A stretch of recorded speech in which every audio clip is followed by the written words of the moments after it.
लक्ष द्या, वेन आकृती नावाचं चॅप्टर आपण पाहत आहे, जे की परीक्षेमध्ये तुम्हाला क्लास 3 सरळ सेवा भरती असेल, एमपीएससी असेल किंवा पोलीस भरती असेल, याच्यामध्ये 100% तुम्हाला एका मार्काला असतं. ठीक आहे. सो तर तुम्हाला प्रश्न दिलेला आहे की धूम्रपान करणारे पुरुष आणि वडील. दुसरा प्रश्न आहे माता, विधवा, महिला, विधुर, पुरुष, पिता, असे 3 प्रश्न तुम्हाला दिलेले.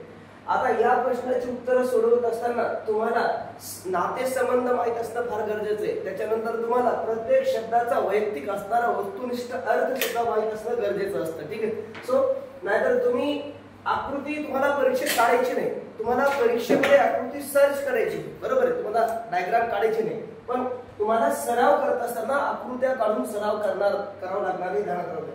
दुसरी महत्वाची गोष्ट, हे चॅप्टर जर जमलं तर तुम्हाला तर्क व अनुमान नावाचं चॅप्टर जमत असतं, कारण की त्याच्यामध्ये वेन आकृती काढून प्रश्नाची उत्तरं द्यायची असतात. सो आता बघा, पहिली आकृती आहे धूम्रपान करणारे पुरुष आणि वडील, बरोबर आहे. आता बघा, समजा उदाहरणार्थ हे पुरुष आहे, काय पुरुष, याला आपण काय म्हणू, पुरुष म्हणू.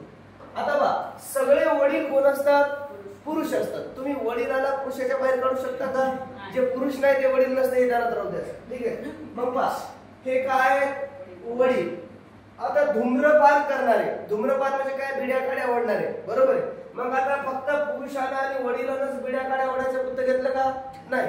आता बाया पण सिगरेट ओढतात, तुम्ही पिक्चर मध्ये पाहिलं असेल, पण रिअल लाईफ मध्ये सुद्धा भारताच्या वेगवेगळ्या सेक्टरमध्ये अशा बाया पण धूम्रपान करतात, जे की शरीरासाठी चांगलं नाही, करू नये. ठीक आहे. पण हे कोण आहे, धूम्रपान करणारे. धूम्रपान करणारे म्हणजे ऍक्च्युली हा संबंध दाखवतो. पहा, सर्व वडील पुरुष आहेत, काही वडील धूम्रपान करतात, काही पुरुष धूम्रपान करतात. माझ्यासारखे काही बाई आहेत जे इकडे जे धूम्रपान करत नाही. आता बा, माता, विधवा, महिला, तुम्हाला काही शब्दाचे अर्थ पण माहित असले पाहिजेत. पहा, विधवा म्हणजे काय, जिचा नवरा मेला, वारला, आहे की नाही, त्याला विधवा म्हणतात. ज्याची बायको वारली गेली त्याला काय म्हणायचं, विधुर म्हणायचं. ज्याला बायको बी आहे, लेकरं बी आहे, त्याला काय म्हणायचं, सधवा म्हणायचं. आणि ज्याला कोणीच नाही त्याला काय म्हणायचं, तुम्ही ठरवा काय म्हणायचं, ते कमेंट मध्ये टाका, है की नाही. बघा, लक्ष द्या, विधुर. आता तुम्हाला बघा, माता ह्या झाल्या महिला, ह्या काय झाल्या महिला. आता सगळ्या माता कोण असतात, महिला असतात का, माता महिला नसतात, असतात. सगळ्या माता कोण आहेत, महिला आहे. ठीक आहे, सॉरी, माता आहे, माता काय, महिला आहे.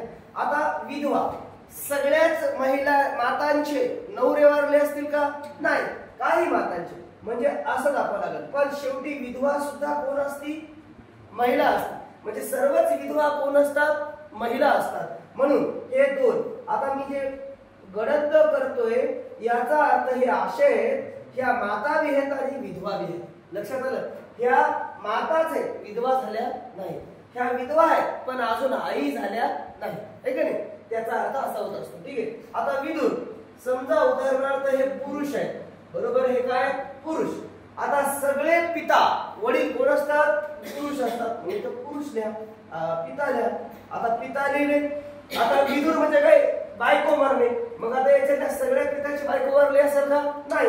याच्यातल्या काही वडिलांची काय झाली असेल, पितांची बायको वारली असेल, म्हणून ते विधुर झाले बिचारे, है की नाही. मग पहा, इथं कोण झाले, हे विधुर, बरोबर. म्हणजे याचा अर्थ एवढे पिता असे आहेत जे लेकरं असून विधुर आहेत, एवढे पिता असे त्या सगळंच आहे, काही नाही, विषय नाही. एवढे असे आहेत, लग्न झालं पण लेकरापर्यंत कार्यक्रम पोहोचलाच नाही, मधातच कचकलं, बरोबर आहे. म्हणजे याचा अर्थ याला आपण काय म्हणतो, विधुर म्हणत असतो, है की नाही. लेकर बाळांना होणे म्हणजेच विधुर. आणि ज्याला सगळंच आहे त्याला काय म्हणायचं, सधवा. एवढं फक्त ध्यानात बघायचं. ठीक आहे, लिहून घ्या.